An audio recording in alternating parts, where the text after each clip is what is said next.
Chapter 52. That a man ought not to reckon himself worthy of consolation, but more worthy of chastisement.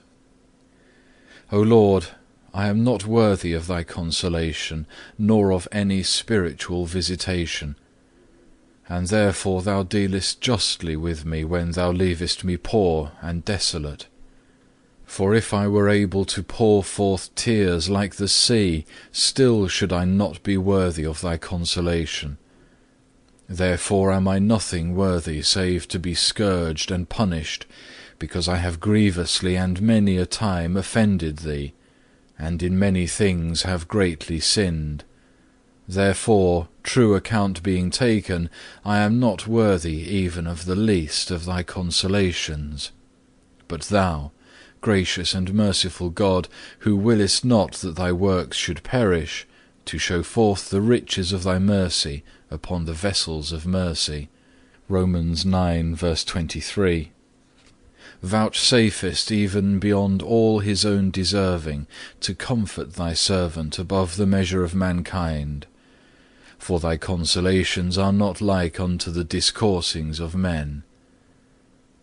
What have I done, O Lord, that thou shouldst bestow any heavenly comfort upon me?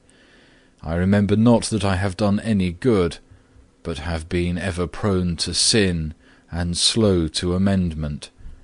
It is true, and I cannot deny it. If I should say otherwise, thou wouldst rise up against me, and there would be none to defend me. What have I deserved for my sins but hell and everlasting fire? In very truth I confess that I am worthy of all scorn and contempt. Nor is it fit that I should be remembered among thy faithful servants. And although I am unwilling to hear this, nevertheless I will for the truth's sake accuse myself of my sins, that the more readily I may prevail to be accounted worthy of thy mercy. What shall I say, guilty that I am and filled with confusion? I have no mouth to utter, unless it is this word alone: I have sinned, Lord, I have sinned. Have mercy upon me, forgive me. Let me alone, that I may take comfort a little before I go whence I shall not return, even to the land of darkness and the shadow of death. Job 10 verses 20 and 21. What dost thou so much require of a guilty and miserable sinner, as that he be contrite, and humble himself for his sins? In true contrition and humiliation of heart is begotten the hope of pardon. The troubled conscience is reconciled. Lost grace is recovered.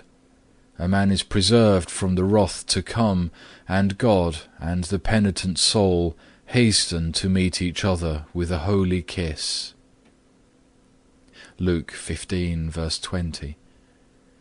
The humble contrition of sinners is an acceptable sacrifice unto thee, O Lord, sending forth a smell sweeter far in thy sight than the incense.